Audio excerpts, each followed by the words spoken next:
अस्सलाम वालेकुम, this is अज़ीम मलिक। कैसे हैं आप सब? आपको याद होगा जब हम छोटे थे, हमारे घर वाले हमें डिफरेंट स्टोरीज़ सुनाकर उसके ज़रिए लाइफ लेसन देने की कोशिश किया करते थे। और मुझे लगता है कि आज भी हम लोग जितना जल्दी किसी स्टोरीज से सीखते हैं, किसी और चीज़ से नहीं सीखते।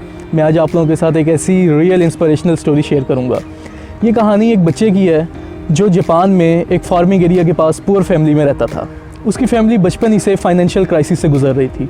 यही वजह थी कि वो 9 साल की उम्र तक ही स्कूल जा सका, उसके बाद उसे स्कूल को छोड़ना पड़ा और वो अपनी फैमिली को फाइनेंशियल सपोर्ट करने के लिए एक शॉप में काम करने लग गया, जहाँ वो सुबह सूरज निकलने से पहले जाता था, सारा दिन काम करता और जो मंथली इनकम होती उससे वो अपनी फैमिली को सपोर्ट करता था।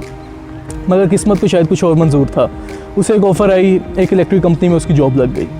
उसके बाद जब वो वक्त के साथ साथ वहाँ काम करता रहा, उसका वहाँ इंटरेस्ट बढ़ता गया और वो इलेक्ट्रिक बल्ब्स, सॉकेट्स में इंटरेस्ट लेने लगा। वो दिन रात उसको स्टडी करता था और एक्सपेरिमेंट्स करता था रात को। एक वक्त आया कि उसने एक लाइट सॉकेट का एक इम्प्रूव वर्जन ईजाद किया। वो बहुत एक्साइट हुआ और वो इसी एक्साइटमेंट की हालत में अपने बॉस के पास गया कि उसे अप्रिसिएशन मिलेगी, उसे सपोर्ट किया जाएगा। मगर हुआ उसके बिल्कुल बरक्स। उसको डिस्करेज किया गया और उसको रिजेक्ट कर दिया गया कि तुम कुछ नहीं कर सकते, तुम्हारा ये सॉकेट जो है कुछ भी नहीं कर सकता। वो बहुत ही मायूस होकर अपने घर गया, अपने दोस्तों के पास बैठा और ये मशवरा लिया कि मुझे जॉब छोड़ देनी चाहिए और मुझे अपना बिज़नेस करना चाहिए, बिकॉज़ मुझे अपने ऊपर यकीन है, मुझे अपनी इस प्रोडक्ट पे यकीन है। मगर सब ने उसको यही कहा कि तुम्हें अपनी जॉब नहीं छोड़नी चाहिए, बिकॉज़ ये परमानेंट जॉब है और रोज़ रोज़ नहीं मिलती, और अगर हम में से कोई होता तो यही करता। और उसके बाद बट उसने एट द एज ऑफ 22 उसने एक रिस्क लिया अपनी लाइफ में और उस जॉब को छोड़ दिया और अपनी बीवी के साथ अपने घर में एक छोटी सी इंडस्ट्री लगा ली, जहाँ वो दोबारा से अपने लाइट सॉकेट्स वगैरह बिल्ड करना स्टार्ट कर दिया उसने।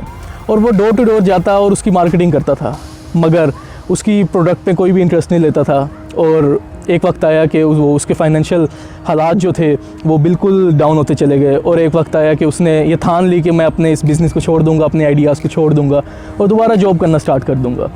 और वही वक्त था जब उसके साथ कोई करिश्मा हुआ, कोई मिरेकल हैपन हुआ और उसको पहला उसका बड़ा 1000 पीसेस का ऑर्डर मिल गया। और वही वक्त था जब उसकी ये छोटी घर में बनाई हुई कंपनी अरूज पजीर हुई और आज उस कंपनी को हम पैनासोनिक के नाम से जानते हैं। वही कंपनी जो 2.5 लाख एम्प्लॉय जिसके अंडर काम करते हैं और जिसका जिसका जो ईयरली सेल है वो $65 बिलियन है। उसके पास कोई पैसा नहीं था, उसके पास कोई भी नॉलेज नहीं था, कोई डिग्री नहीं थी, बट क्या था, उसको अपने ऊपर बिलीव था, उसको अपनी प्रोडक्ट पे बिलीव था, उसको अपनी स्किल्स पे बिलीव था। सक्सेस इस चीज़ की डिमांड नहीं करती कि आपके पास कितना पैसा है या कितना नॉलेज है। सक्सेस हासिल करने के लिए आपको अपने ऊपर बिलीव होना चाहिए। Success it's all about believing in yourself.